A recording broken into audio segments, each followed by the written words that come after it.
In this movie, I'll show you how to create a second column of true clones over here on the right-hand side of the image using a simple but clever transformation trick. Specifically, we're going to be flipping the existing column of clones twice in a row.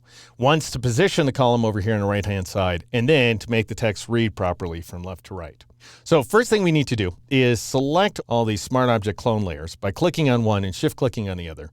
And then go up to the Layers panel, flyout menu, and choose New Group from Layers. And that'll force the display of this dialog box so we can name the group left and click OK. All right, now I'm going to make a copy of this group by pressing Control-J or Command-J on the Mac. And I'll return to the original group down here and rename it right, because these layers are going to be our right-hand column. And by virtue of the fact we've been pressing Control-J or Command-J on the Mac to duplicate these various layers, they are all true clones of a single original. So I'm going to press Control-T or Command-T on the Mac in order to enter the free transform mode for this entire group, as you can see. And what you want to do is move this target so it snaps into alignment with the intersection of the guidelines. Now, I can't get the snap to work in my case. And if you have that same problem, here's an interesting trick.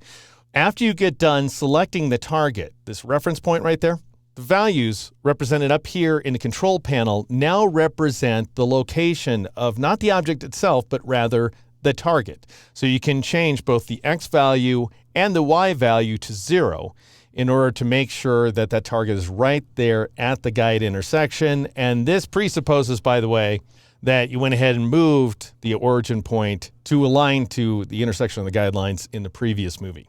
Then right-click inside of the image window and choose Flip Horizontal in order to flip that text over to the right-hand side. And because we moved the target to the intersection of those two guides, we're flipping across the vertical guide like so, and that creates a second column of clones exactly where it needs to be. Then press the Enter key or the Return key on the Mac in order to apply that change. Now, that not only positions the text, but it also flips it, thereby rendering it illegible, unless, of course, you've got a mirror.